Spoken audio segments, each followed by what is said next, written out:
Hello, thanks for joining us today. We're here today to talk about legislation to remove the antitrust exemption that's long been enjoyed by Major League Baseball. It's important to remember that this exemption was created from whole cloth by the Supreme Court 99 years ago. In an opinion authored by Justice Oliver Wendell Holmes, Jr., the Supreme Court said that Major League Baseball simply would not be covered by our antitrust laws. That means that this exemption never saw the light of day in Congress. It was not put in place legislatively. It is a distinctively legislative decision. It's not a ruling that enjoys any support either from the statutory text or anything in the Constitution. We have to remember the reason we have antitrust laws to begin with. We have them because we want to protect competition. Competition is good because we found over time that competition tends to bring down prices and it tends to increase quality. When we allow people to collude, to engage in activity to enhance and perpetuate their own market dominance and defend their own monopolistic position, competition itself suffers, and especially consumers suffer. So if we are going to deviate from the norm established by our antitrust laws, those deviations need to be considered and carefully weighed and balanced, and they need to be ultimately enacted by Congress, not simply put in place by the Supreme Court. Now, yes, this is precedent. It's precedent that has been in place since 1922. But it's not precedent that we're powerless to address. In fact, we have the ability through legislation to undo it, and that's precisely what we're doing. There's no reason that Major League Baseball should be treated any differently than any other professional sports leagues in America. No reason why they ought to have preferential treatment relative to the NFL or the NBA or any other professional athletic organization, nor is there, to my knowledge, any decent argument why baseball is itself different from any of those other sports, or why Major League Baseball should enjoy exemptions not held by other corporations generally, regardless of whether they have anything to do with professional sports. This is good legislation. This is the type of legislative housekeeping that we need to undertake from time to time, especially when we discover that the Supreme Court of the United States has impermissibly stepped into the legislative thicket. That's our job, and our job is ultimately about protecting competition. I'm grateful to be joined by my two friends and colleagues, Senator Cruz from Texas and Senator Hawley from Missouri. We will now hear from them in that order. Thank you, Mike. This last month has seen a significant and indeed a dramatic change in our country, and not a change for the good. This past month, we have seen the rise of the woke corporation. We have seen the rise of big business enforcing a woke standard. It's always been the case that big business wants to get in bed with big government. It's always been the case that big business seeks handouts, seeks subsidies, seeks special benefits at the expense of the little guy, at the expense of the small business. But in the past month, these woke corporations have decided to become the political enforcer for Democrats in Washington. They've made the decision to get in bed, even at the price of spreading disinformation. What prompted this legislation being introduced was Major League Baseball's decision to pull the All-Star game out of Atlanta, Georgia. It did so based on a pile of lies. It did so based on an assertion that legislation the Georgia legislature took up to protect voter integrity somehow disenfranchised Georgia voters. That is demonstrably false. The legislation Georgia passed expanded early voting in Georgia. It also required identification to vote. I would note, Major League Baseball, if you go to a game right now and pick up your tickets at the will call ticket booth, they'll ask you for identification to vote. So Major League Baseball understands the value of identification, and they apparently don't think they're being bigoted racist when they ask you for a driver's license to pick up your tickets. But they decided to play politics with voting and elections in Georgia. Joe Biden similarly spread partisan lies about the Georgia law, so much so that the Washington Post, hardly a right-wing outlet, the Washington Post predictably leans left, predictably leans Democratic. The Washington Post fact-checked Joe Biden on the Georgia law and gave him 4 Pinocchios, their worst rating for spreading partisan lies about it. And Major League Baseball's decision is indefensible on the merits. They made a decision to pull the All-Star game out of a city that is 51% African American and move it to Denver, a city that is 9% African American. I would note also that the new Georgia law gives Georgia voters 2 more days of early voting than Denver allows. This was not about voting. This was about virtue signaling, and this was about punishment. Major League Baseball made the decision that the more than half of its fans who happen to be Republicans are now disfavored, and that voter fraud is not a concern legislatures should focus on.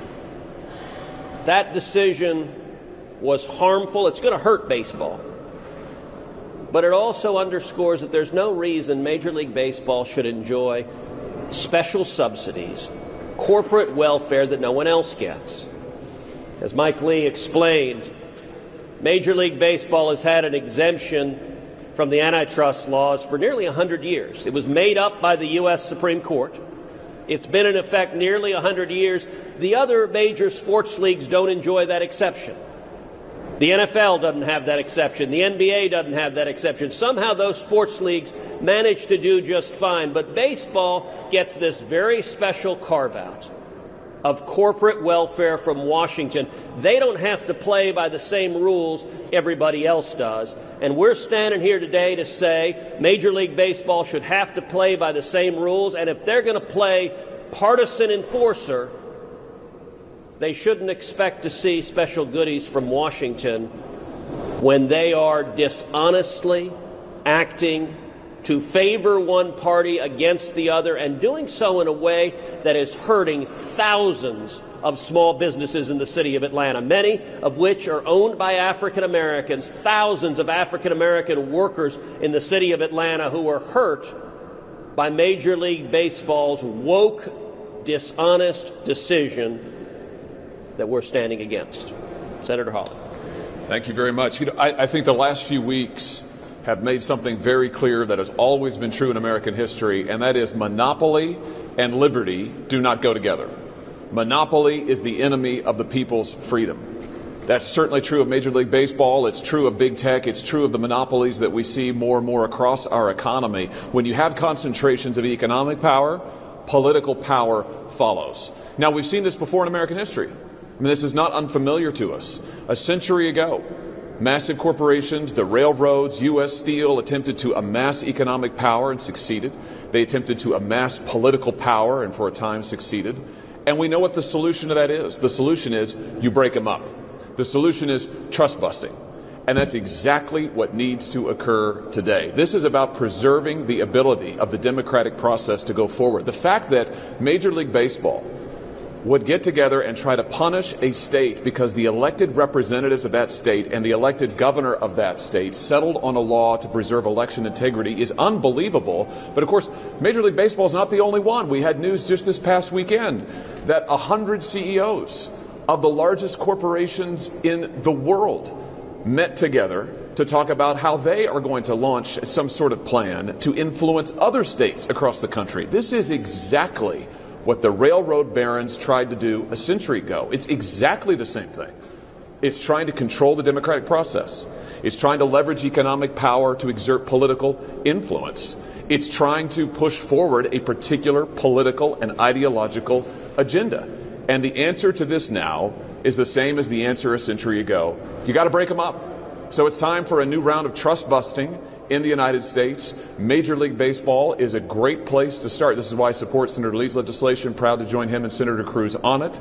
It's time that we sent a clear signal that, first of all, there shouldn't be these dramatic carve-outs in our antitrust laws like the one the Supreme Court made up for Major League Baseball. And it's also time that we sent the signal that no corporation is above the law, that no corporation should be able to be a power and a state unto itself, whether we're talking about Major League Baseball or whether we're talking about big tech or big pharma or big banks.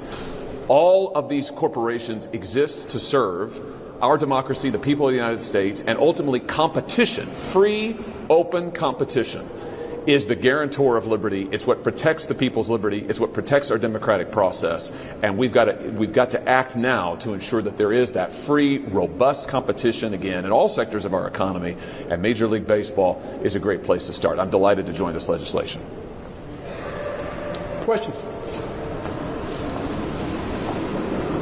I have a question on a slightly unrelated matter. This week, Schumer said he expects to bring forward Senator Verno's anti-Asian American hate bill. Do you all anticipate supporting that even now as we're starting to hear that Senator Moran's bill may also, or promise an amendment to it?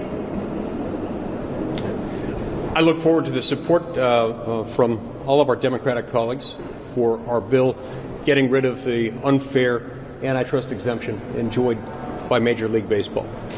Look, when they acted this way, when they made this announcement about the All-Star Game, my immediate thought was this is the behavior of a monopolist. When a monopolist behaves in certain ways, you start to ask questions. And when we see anti-competitive behaviors of one sort or another, when you see one actor dominating a particular field in a way that makes you feel uncomfortable, when you look at some of the actions of companies in the tech sector, for example, like Apple and Facebook and Google, when you look at that, sometimes you ask yourself the question, why? Why are they doing this? Why would they insult half of their customer base? Why would they alienate this or that entity with whom they've contracted? Very often, when we're dealing with an antitrust issue, the answer lies in monopoly status. Very often it exists in the fact that if you can get away with something, if you can maintain monopolistic control over an industry, then that empowers you to do that. It makes you feel emboldened because you lack competition. That's exactly what happened here. And that's why the first question I asked myself is, why would they do this? Why would they enter into the contract with the city of Atlanta? Why would they decide to do that and alienate that many of their viewers? They lack competition. And they've enjoyed that lack of competition for 99 years due to a judicial mistake. But it's a judicial mistake we can correct, and we intend to do so. Yep. You've all noted that the NFL, NBA, NHL don't have this protection. They also don't have any leagues that rival them in the marketplace on that same level. Is the expectation that this would allow a rival league to spring up, or is it more meant as a symbolic gesture? And Senator Hawley, particularly you come from a state with two Major League Baseball teams, what's the expectation that this would mean for those teams in St. Louis? Go ahead. The short answer to your question is it's not done with the expectation or a desire to achieve a particular outcome in the marketplace. Whether or not some competitor springs up is entirely up to the marketplace and anyone potentially willing to pursue that sort of a thing. So I neither know whether that will be the outcome, nor do I have a strong opinion about whether it should or will occur.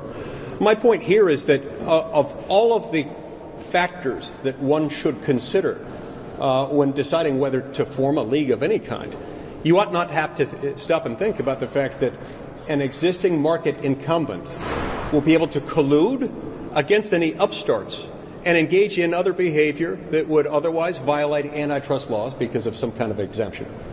I would just add, Brian, I think that when you look at this, when you look at this, as you rightly point out, the other major sports leagues don't have this exception for the antitrust laws. So what it really amounts to for Major League Baseball is a huge subsidy.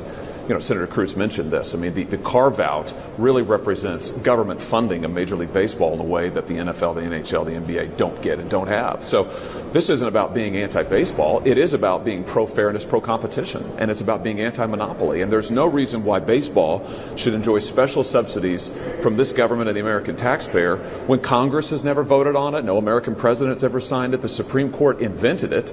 The league is effectively being subsidized with taxpayer dollars in a way that no other league is. Why should they have that special carve-out and get those special subsidies? And I think their behavior now, this monopolist behavior that Senator Lee's talking about, really brings this issue to the fore. I mean, this is a league that increasingly wants to exert political influence and at the same time wants to get government handouts and government subsidies. They just can't have it both ways. Well, and let me point out also, you brought up both football and basketball. At various periods in history, both football and basketball have had rival leagues.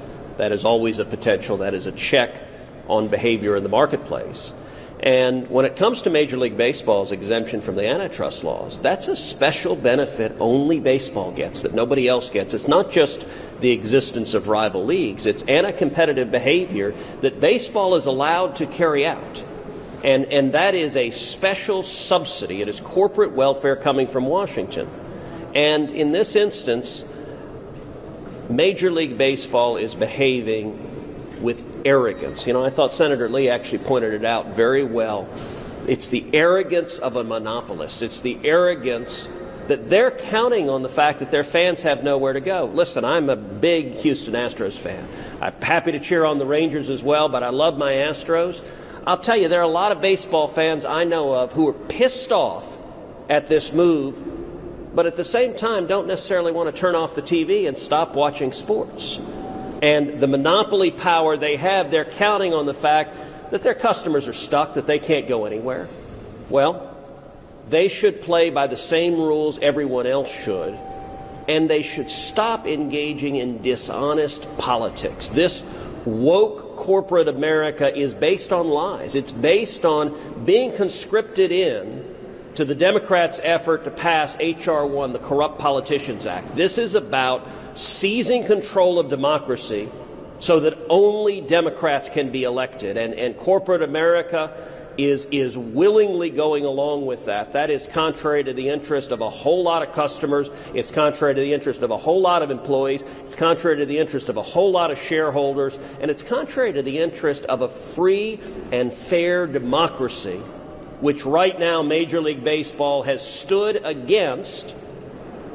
And not only that, they've struck a real blow against the city of Atlanta, a majority-minority city, 51% African-American, and Major League Baseball has said those jobs, they can go jump in a lake. It is wrong, it's hypocritical, and it needs to stop. Last question. Thank you, Senator. There's reporting that the White House is going to be withdrawing all troops from Afghanistan by September 11th. Wondering, for whomever would like to answer, if you can just comment on that timeline withdrawal. I want to add to something my colleagues just mentioned by noting that I don't have the ability to peer into any conversations that may have occurred within the leadership of Major League Baseball. I don't know whether this was exclusively a decision on their part to do a favor to the Democratic Party to help assist in the passage of the Illegal Voting Act, H.R. 1, or whether it was simply a business decision.